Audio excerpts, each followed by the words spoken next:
So good morning, good afternoon, and good evening, everyone. I'm happy to welcome you to the IUPESM Virtual Global Town Hall dedicated to the upcoming World Congress 2025, organized by the IOMP and hosted by our Australian colleagues by the Medical Physics and Biomedical Engineering professional societies. So IUPESM is the professional organization of the medical physicists and biomedical engineers worldwide. And apart from other activities that we run, IUPESM is mostly known for the World Congress that is held every 3 years since 1982 and organized by the IUPESM. So today we have 4 excellent speakers. The president of the IUPESM, Professor Rehani, Professor Eva Bezek on behalf of the World Congress Organizing Committee, Professor John Damilakis, the current president of the IOMP, and Professor Ratko Majarevic, who is the current president of the IFMBE. And let me start by introducing our first speaker today, who is Professor Madan Rehani, the current president of the IUPESM. Professor Rehani is also the director of global outreach for radiation protection at the Massachusetts General Hospital at Harvard Medical School in Boston. He is the immediate past president of the IOMP, serving the 2018-2022 term. And prior to this, he was a senior staff at the IEA in Vienna, Austria, and also serving as a professor of medical physics and head of the WHO Collaborating Center on Imaging Technology and Radiation Protection in India. Professor Rehani is also related to the activities of the ICRP, where he is an emeritus professor and serving for 24 years. He is an author of a number of publications in some of the leading journals, book chapters and books as well. He has received a number of awards. So, Madame, the floor is yours. I'll stop sharing.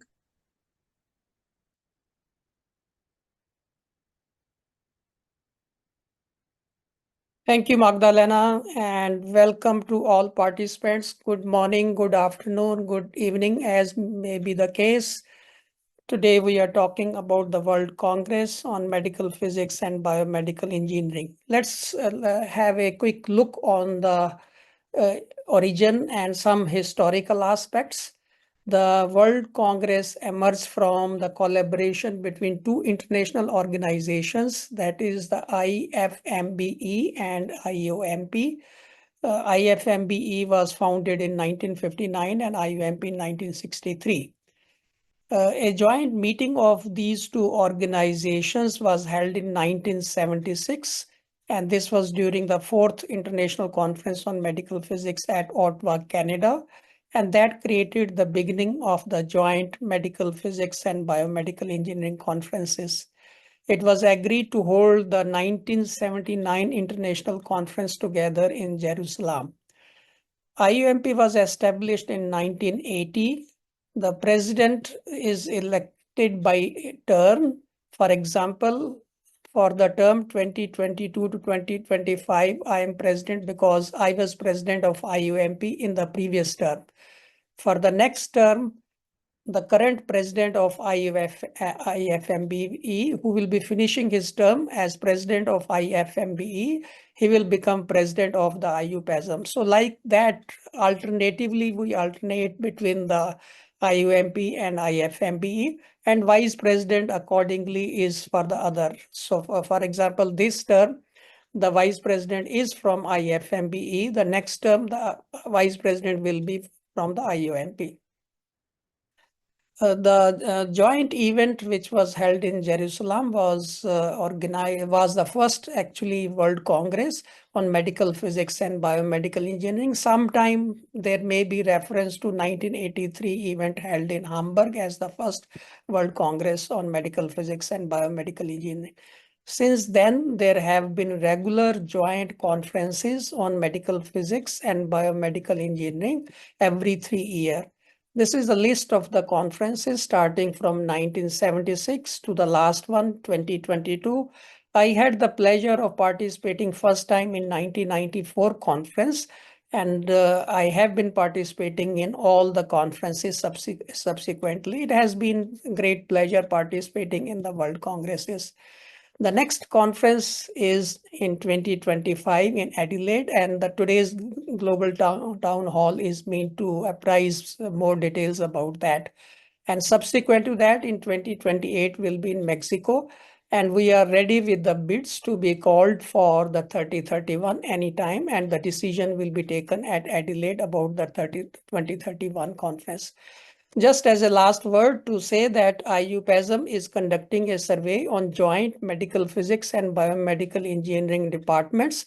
And if you are from one of the joint departments, please send email to the Secretary General as per email mentioned for showing interest, and we will send you the link to the form. So we want to know how things are in the joint departments. So see you at Adelaide, and thank you for your listening. Thank you. Thank you very much, Madan. And now we jump straight to the Adelaide with Professor Eva Bezek, who is representing the local organizing committee of the World Congress 2025. She is currently also the president-elect of the IOMP, and she will be the IUPESM president in the term starting 2028. Professor Bezek is a professor in medical radiation at the University of South Australia. Previously, she was chief physicist at the Department of Medical Physics at the Royal Adelaide Hospital. She has co-authored over 200 papers, a number of conference presentations, 3 books on medical physics, and supervised over 45 PhD and MSc students. She was appointed professor lead at UniSA in 2020. She is an active member of the medical physics professional community in Australia and internationally. And we are happy to have Eva with us and give us a detailed presentation on the upcoming IUPESM World Congress, which will be hosted, as already mentioned, in Australia and will take place from the 29th of September to the 4th of October, 2025. Eva, the floor is yours.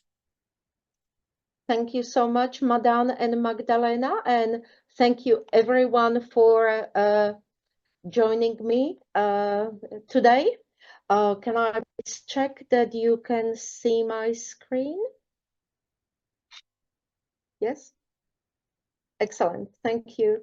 So thank you for your time, and I would like to spend the next 15 or so minutes talking to you about the World Congress in Adelaide. As Magdalena already mentioned, it will be held in Adelaide, South Australia, which is located in this southern part of Australia. SA has the land area of Germany and France together, but is only populated by less than 2 million people. You might be asking, why Adelaide? Because we have a world-class convention center, and we are also home the largest biomedical precinct in the Southern Hemisphere. And it's a precinct that's very well connected with business, sports, entertainment, and sciences. We are also a walkable city with big city infrastructure, and we have a world-class facilities for biomedical physics and engineering. We have been regularly listed as one of the world's most livable cities. As I mentioned before, we have the largest cluster of life sciences and medical buildings in the Southern Hemisphere. We have one of the most advanced hospitals with extensive imaging, radiation oncology, and nuclear medicine facilities. And we have successfully integrated industry, education, and research. We are the host of first proton therapy unit in Australia, and we are also a home to a company called MicroX, that is a company that is developing carbon nanotube, which is a real breakthrough in medical imaging these days. To the other side, from the biomedical precinct, we have an innovation district of Adelaide. This also houses about 5,000 scientists, and this is a home to Australian Institute for Machine Learning, Cybersecurity and Cyber Collaboration, Australian Space Agency, Satellite Design Facility, and would you believe it, we also predict, we have a Bureau of Meteorology that predicts space weather in this area, because this is very important. If you want to launch a satellite and there is maybe a solar flare, it would burn your electronics immediately. So we have moved from predicting the weather, not only in our country, but we are predicting weather space-wise. And let me play a little bit of a video about one of my universities. Okay, are you ready? The first university to admit women, 2 Nobel Prizes, then another, then a couple more, 12 knighthoods, 22 Olympians, a pack of COVID-sniffing canines, Australia's first female Prime Minister. Finally, treatments for diseases and other scary things. The first female Queen's Counsel, Supreme Court Judge and State Governor, all in one. First in the family with a degree, a black belt, a robot. First Aussie to walk in space. Helped detect gravitational waves. Made lots of babies. World top 100 in all this stuff. Launched a satellite, revived lost languages, home to 1,600 brainiacs, and a winery, all in the heart of Australia's most livable city. Okay. Well, I hope that has convinced you that Adelaide is a wonderful place where you can meet maybe up to 2,500, 3,000 of all your colleagues in one place. And please learn about the latest innovations and cutting-edge research being conducted by the world experts. You can showcase your work to a large audience of medical physicists and biomedical engineers. And we are hoping to also have a very strong exhibition event where you can have a meeting with research industry leaders to gain valuable future partnerships.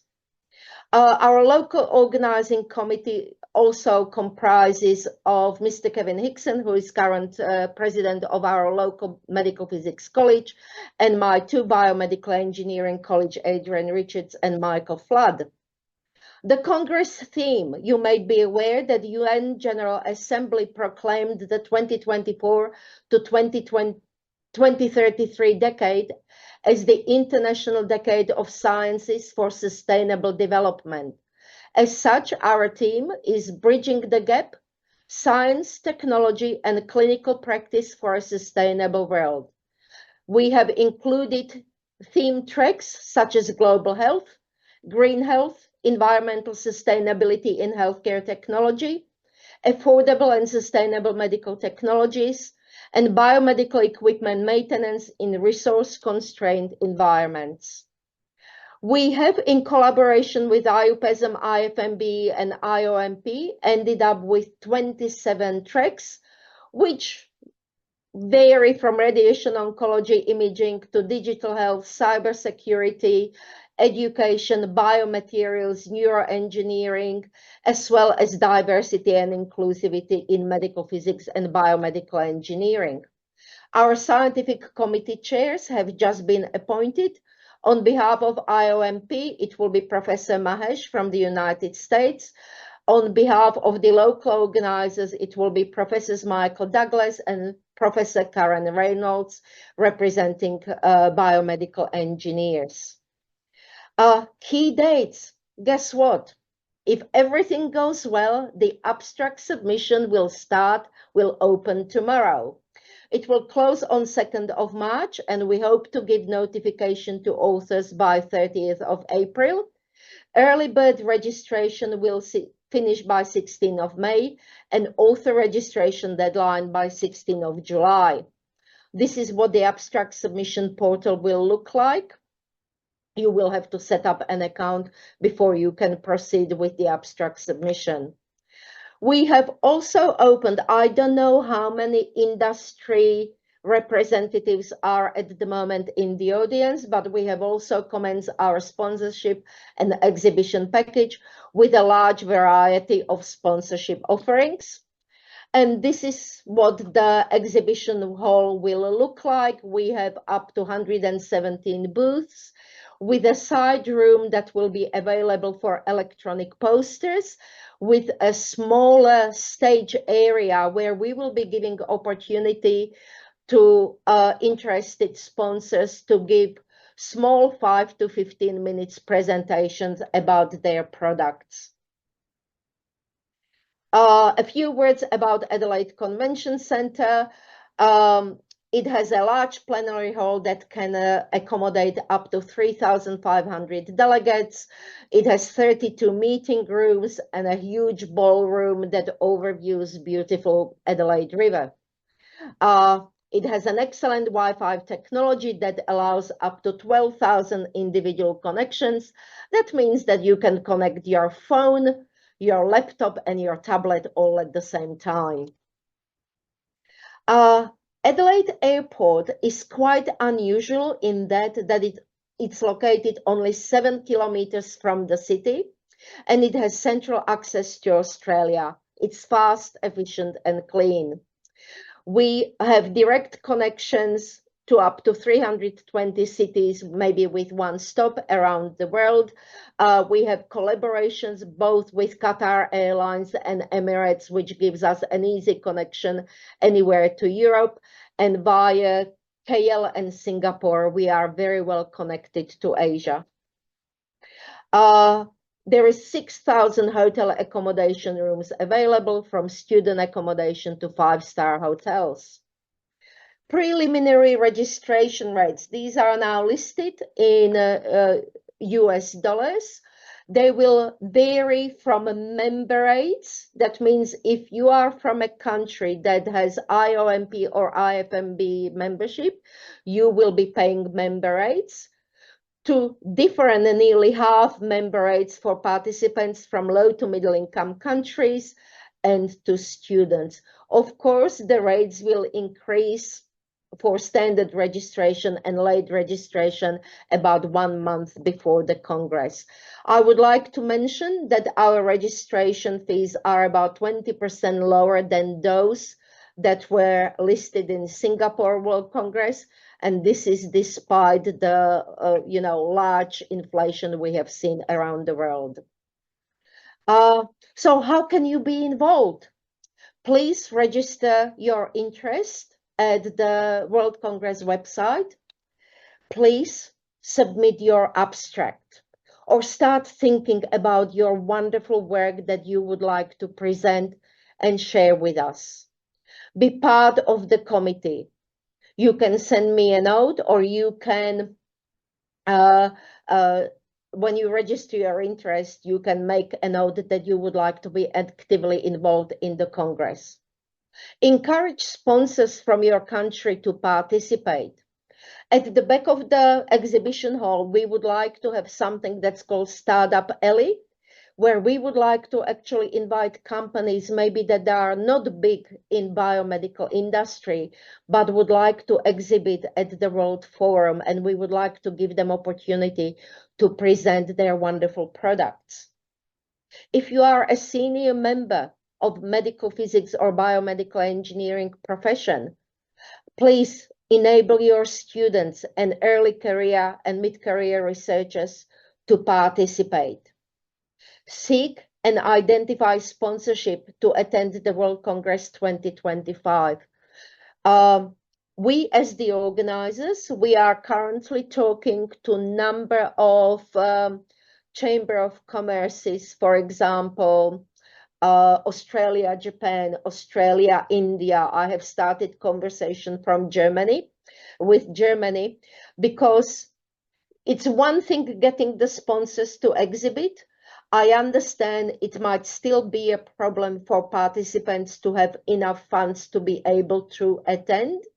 So we are thinking outside the square box whether we can identify companies or bodies that would give us some scholarships that we could then advertise for the students and early career researchers and participants from low to middle income countries to be able to attend the Congress. If you have any ideas who we could approach for travel support, please let me know. And please do help me to make this next World Congress the best ever IUPESM World Congress. Apart from the wonderful scientific meeting that we want to offer, that in addition to keynote invited and proffered papers, will also offer a number of symposia. The call for specialized symposia will be sent out early next year.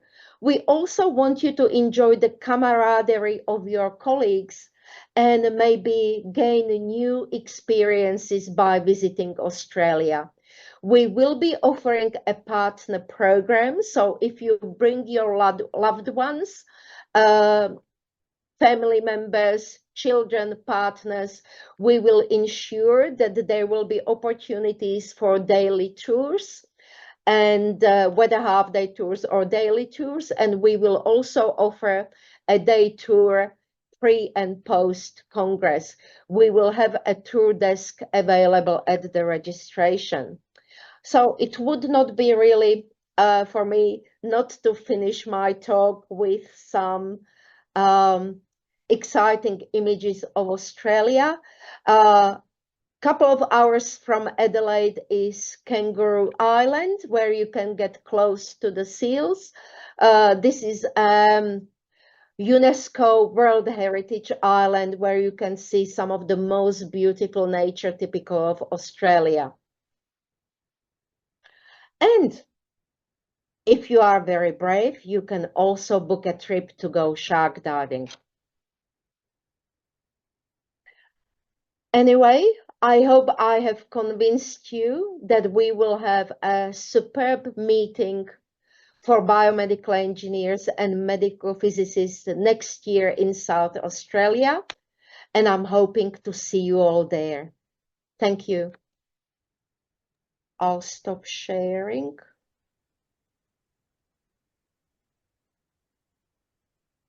Thank you very much, Eva. Really an excellent presentation and very informative and very appealing. So we hope to have more medical physicists and biomedical engineers join the World Congress next year.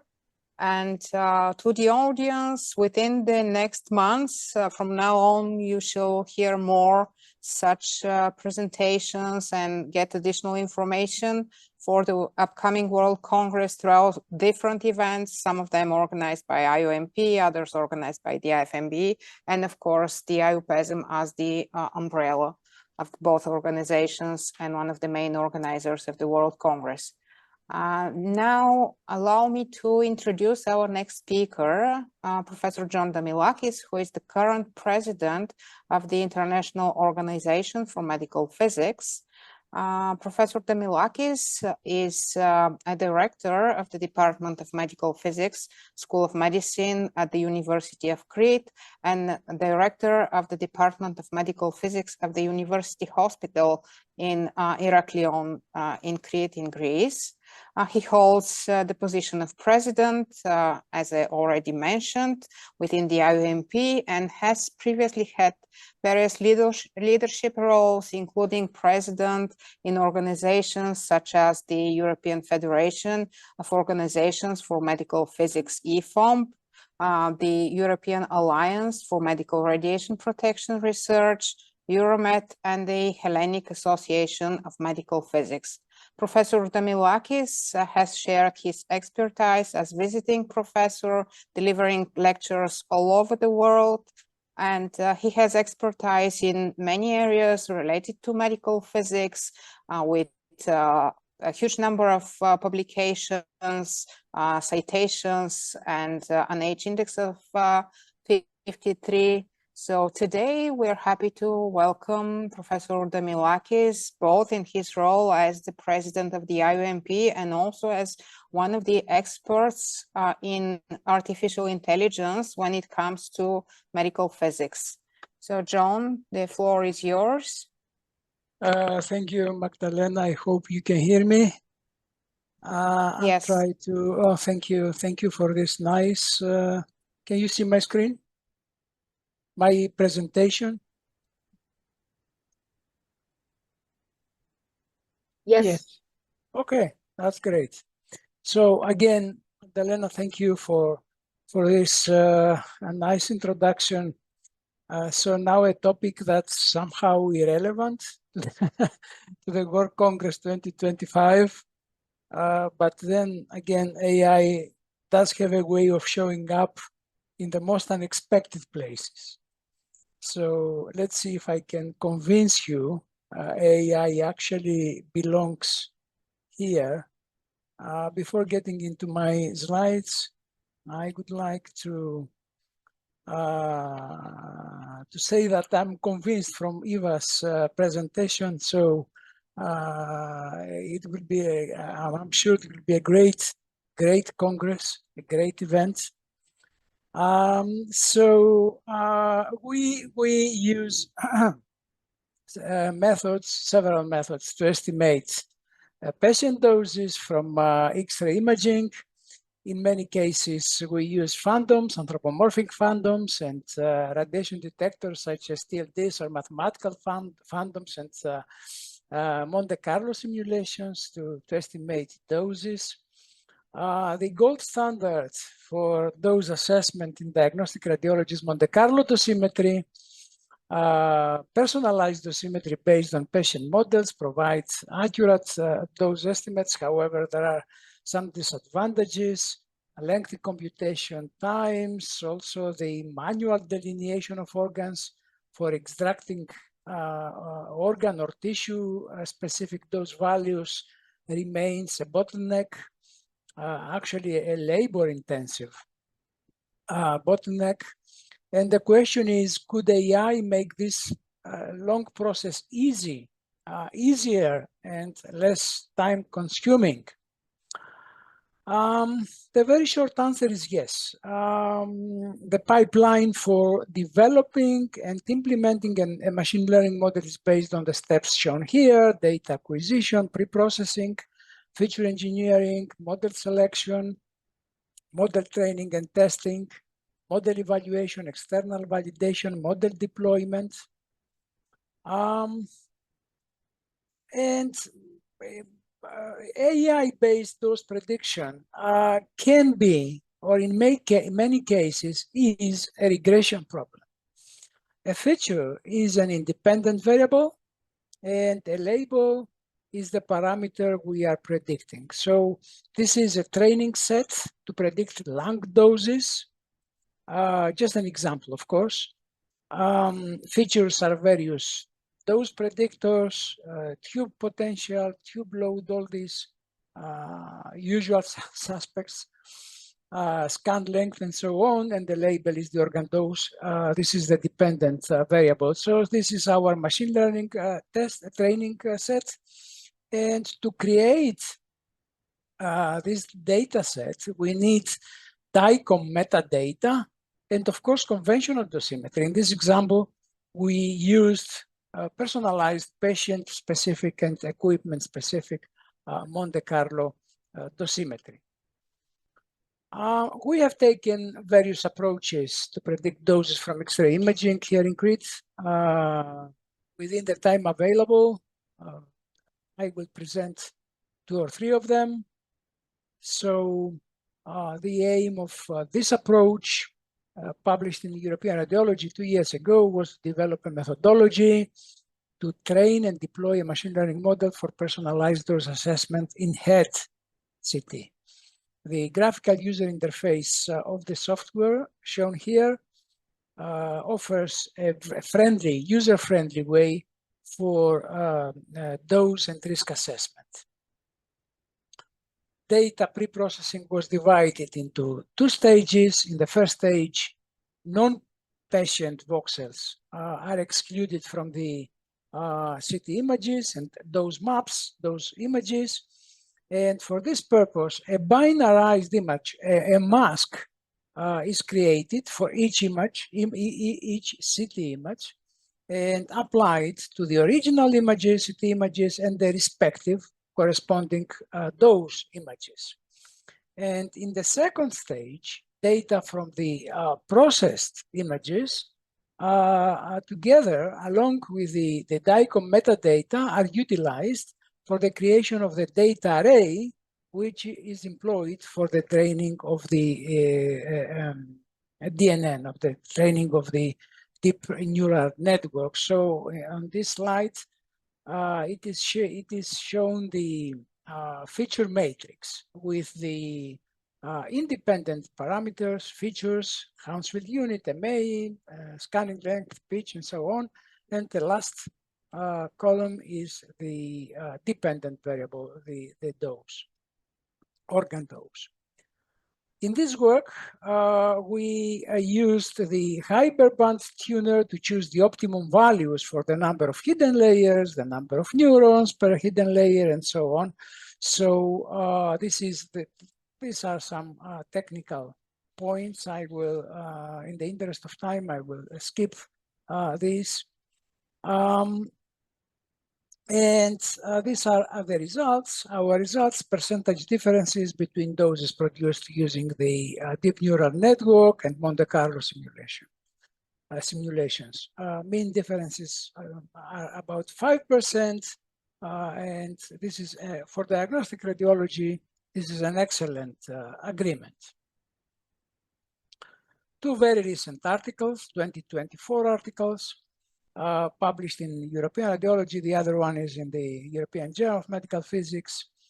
The aim was to develop a methodology that combines AI-powered organ segmentation and a dose prediction deep neural network for personalized organ dose assessment in thoracic and abdomen CT. This slide shows the workflow, the architecture of the deep neural network. Features in this work included dose predictors such as tube current, water equivalent diameter, Hounsfield units. To calculate the water equivalent diameter, you need to know the mean Hounsfield unit and the axial area. To exclude non-patient voxels, we applied mask images to the CT images. The masked image is used to calculate the mean Hounsfield unit. And to calculate the axial area, we use the number of patient voxels and the dimensions of voxels, the X and Y dimensions. So this is an example on how to estimate water equivalent diameter and incorporate this process into the overall methodology. Again, this is an automated machine learning based methodology for chest and abdomen CT. So we need to have each process, to develop each process separately. The platform automatically estimates organ doses from computed tomography, doses to almost all organs and tissues, a very long list of different organs and tissues. We have evaluated our segmentation models and also our dose results.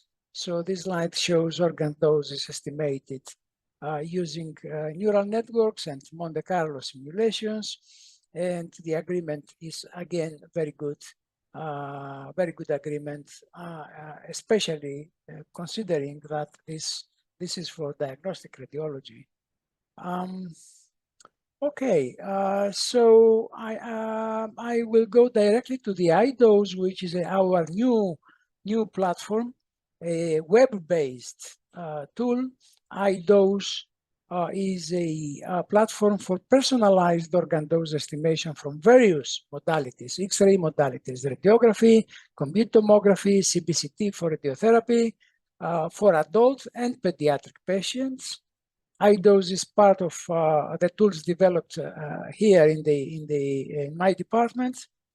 And a few words about this tool. This is a system platform with 3 tools: iDose RTI, iDose DIAG for diagnostic X-ray imaging, iDose RTI for radiotherapy imaging, and iDose AI, which is on AI organ dose predictions.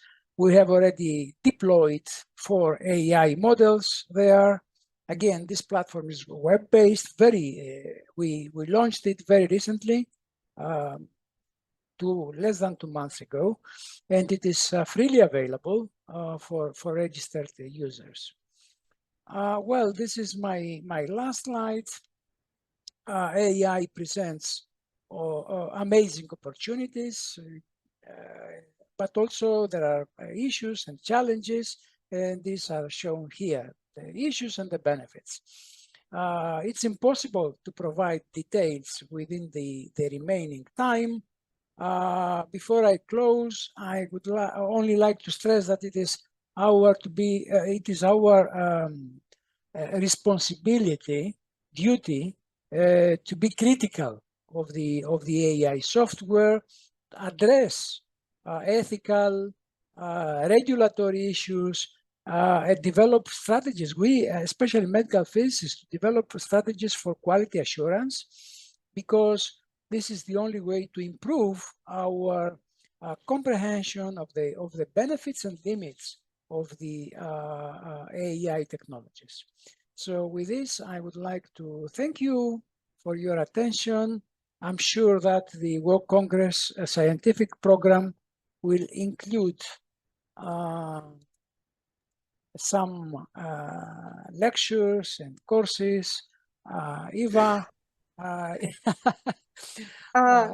John, we are aiming very high. Hopefully we could get a CEO of NVIDIA or similar level to be one of the keynote speakers at the Congress.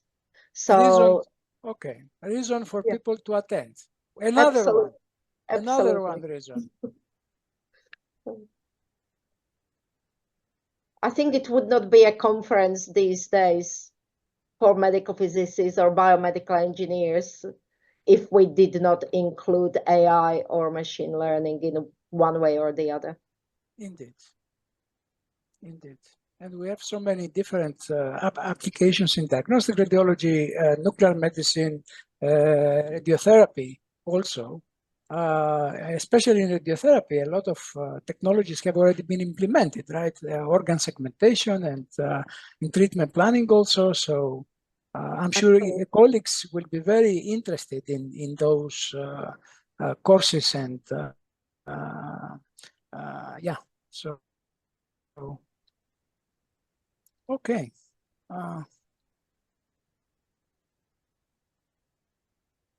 Thank you very much, John.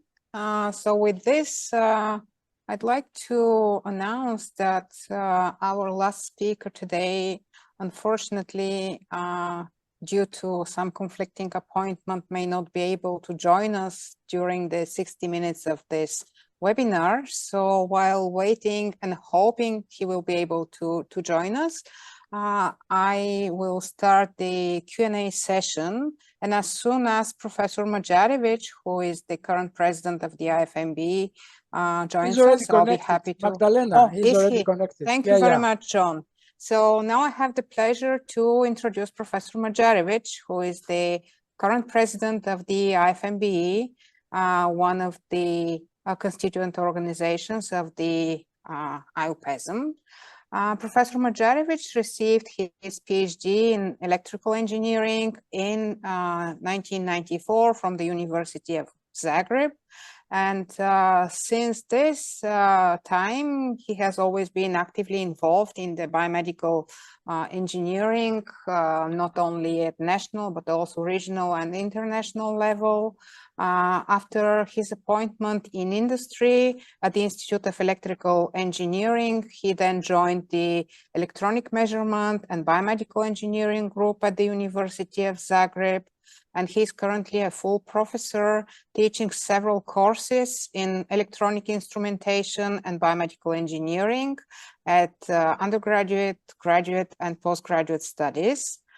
His scientific and professional interests in the field of electronic and biomedical instrumentation and digital health, in particular cardiac potentials, analysis and pacing, also research of new methods for drug delivery based on various biomedical approaches, and recently research of personalized intelligent mobile health systems. He is author and co-author of numerous of journal and conference papers, several textbooks, book chapters, and I'm happy to welcome Professor Ratko Mađarević, the current president of the IFMBE. Ratko, please. Thank you, Magdalena, for this introduction. That was much too long.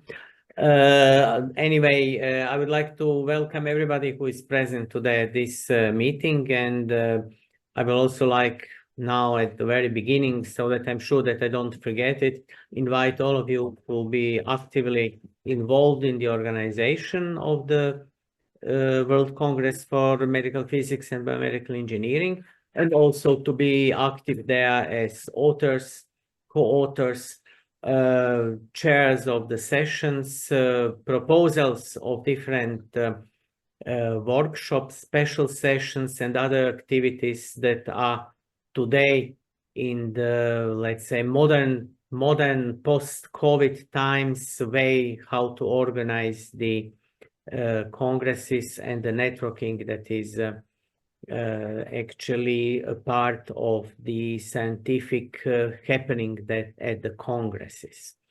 So I will continue expressing my opinion on what is so actually important when we have congresses, when we have such large congresses as the World Congress that will be in autumn next year.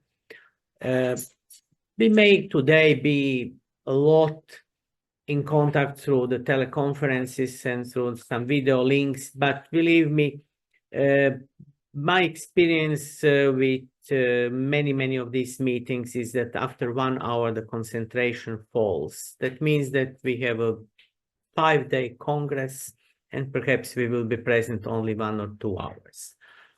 When we really come to the meetings, we are much more involved, we follow much more actively what is being said, and then on the top of that, our contribution is forming of this network. We get new ideas, we can discuss much better, we can take a piece of paper or something like that to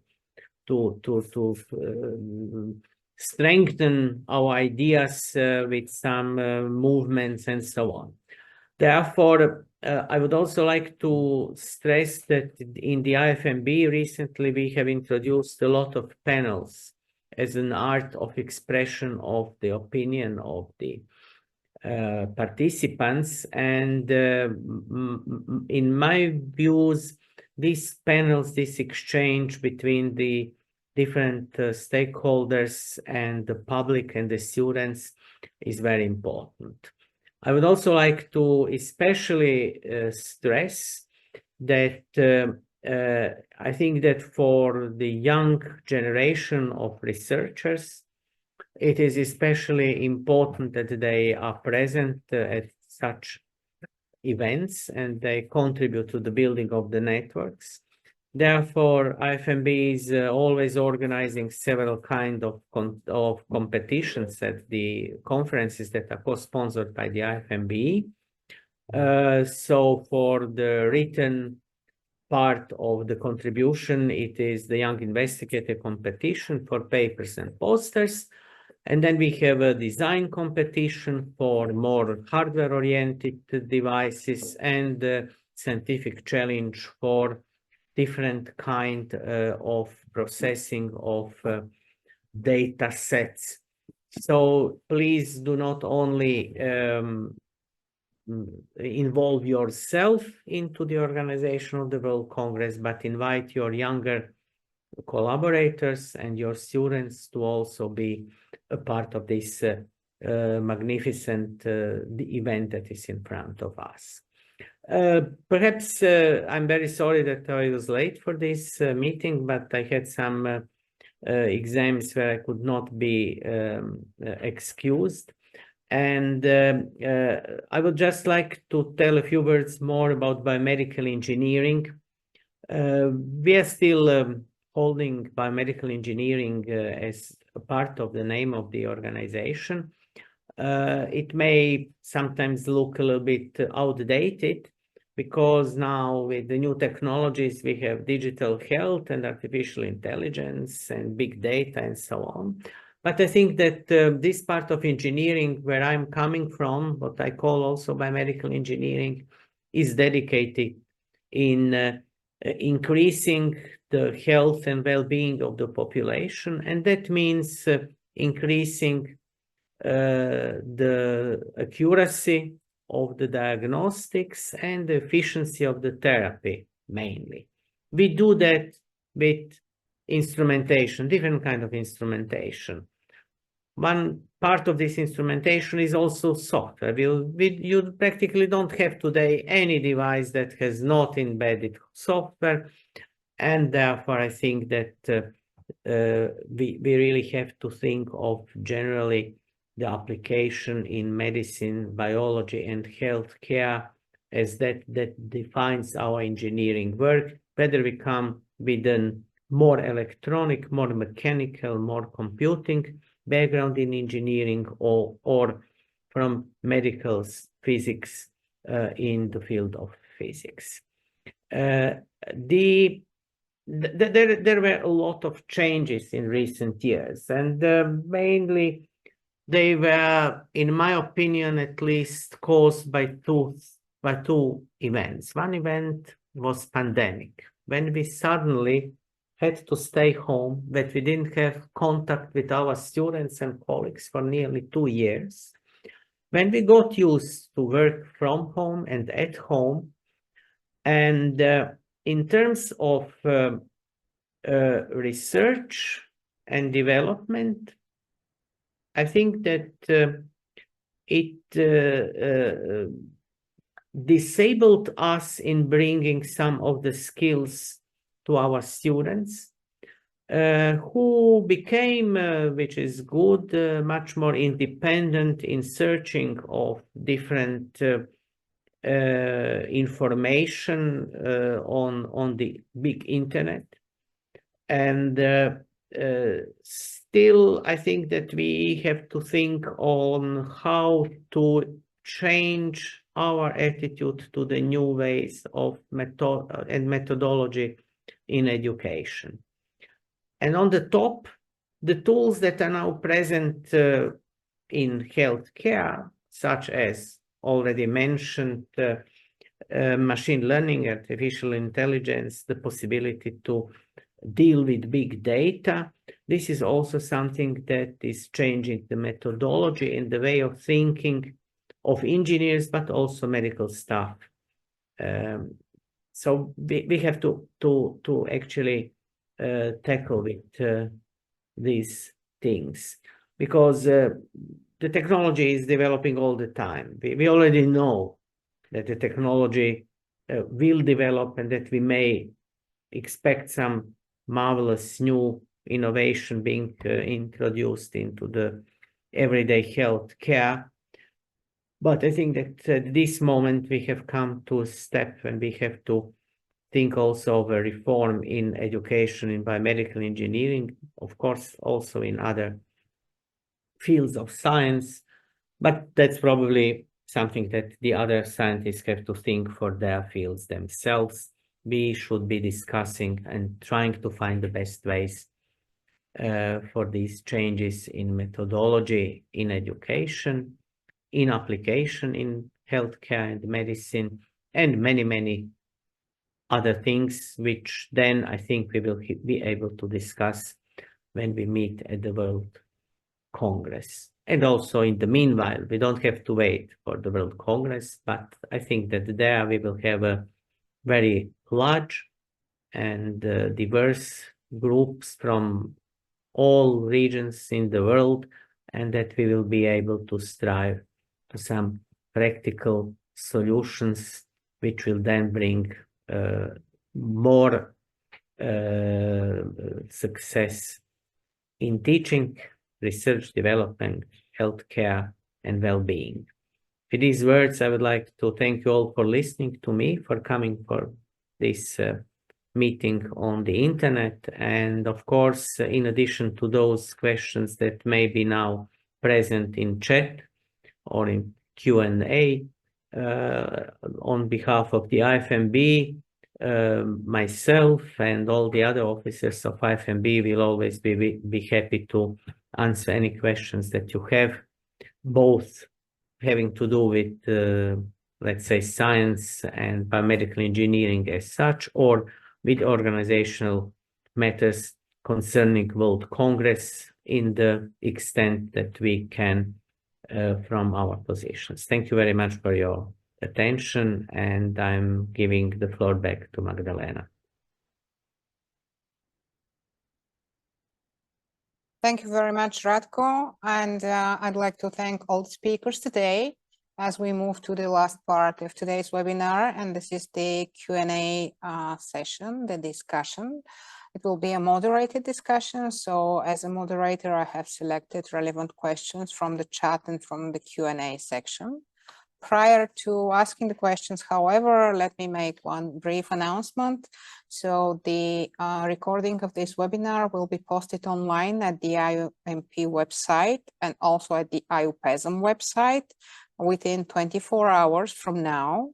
And this webinar brings one CPT point for everyone who attended in full, and the attendance is automatically registered by our webinar system.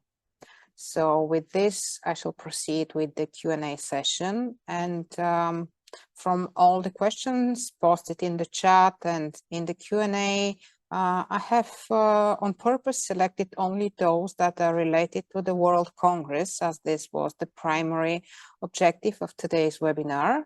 And no surprise that they all are directed to Eva.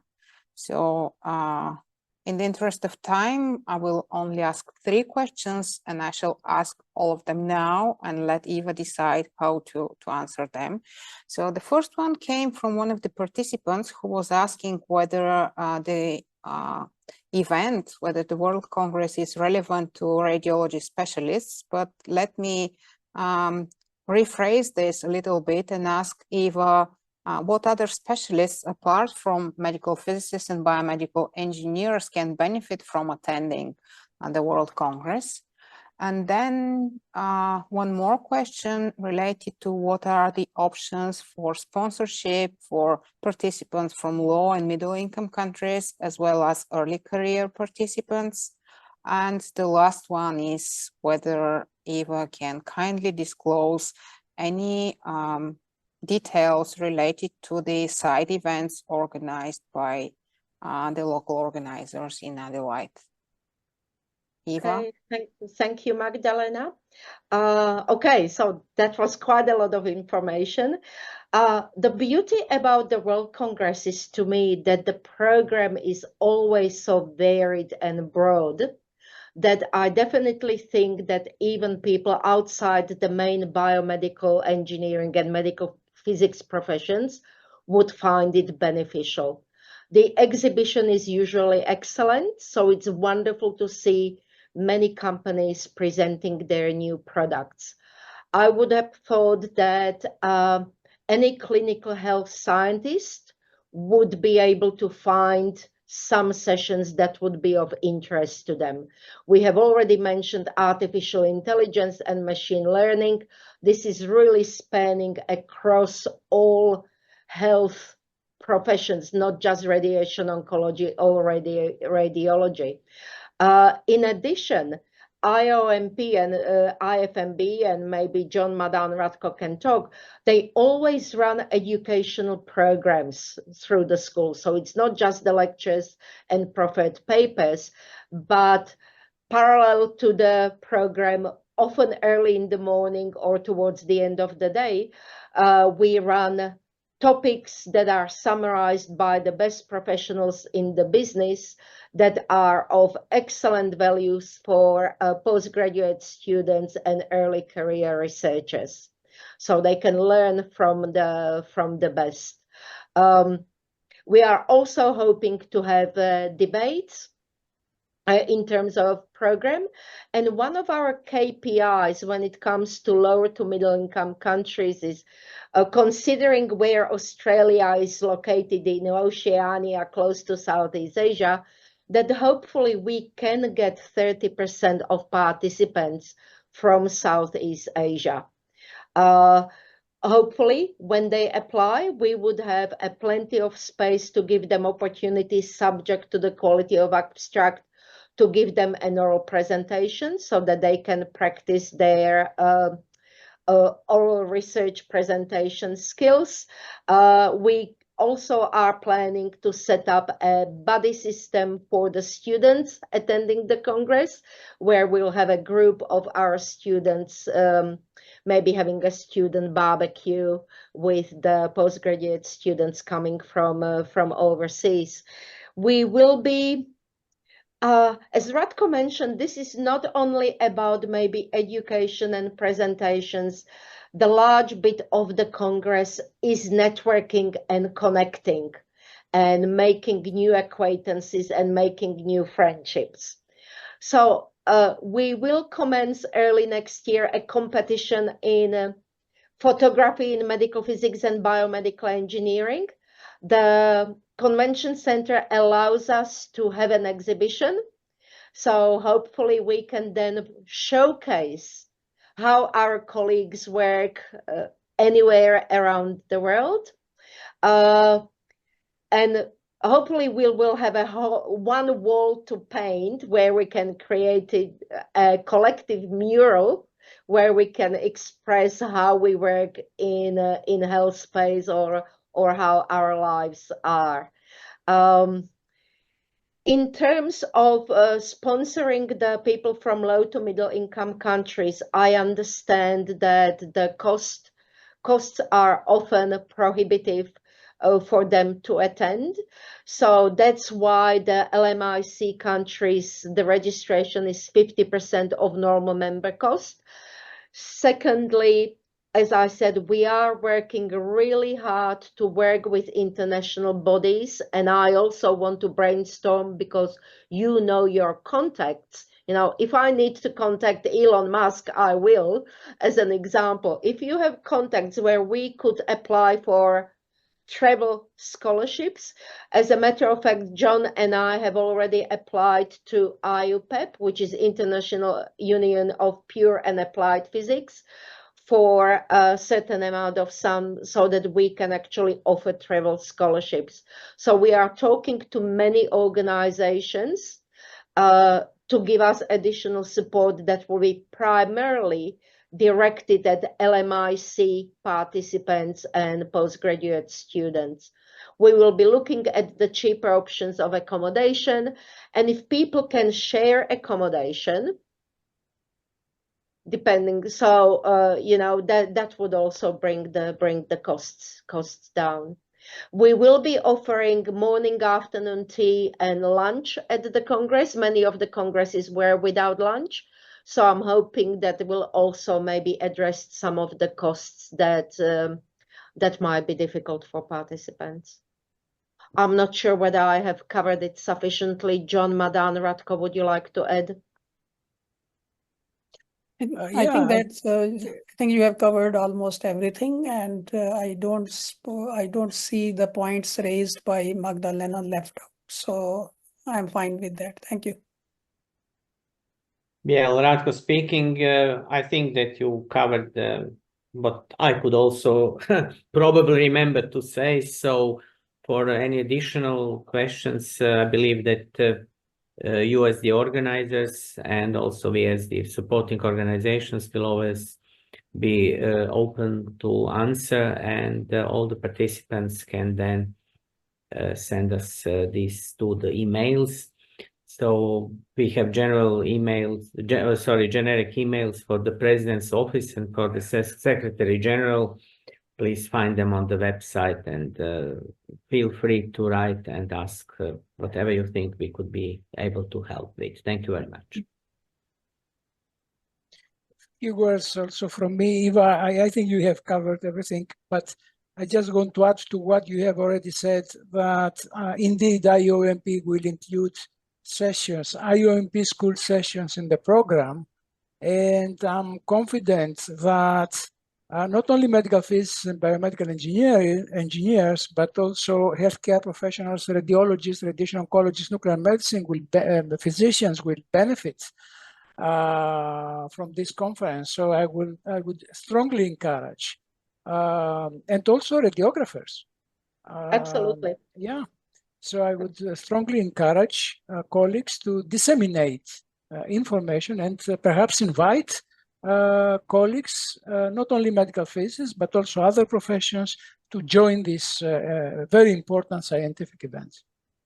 Maybe what I would like to add, that in addition to our organization, we always have representatives of IAEA, WHO, ICRP, and other organizations, and they also contribute to symposia and educational events, and represent another opportunity to create connections and a network with people from these very important international bodies.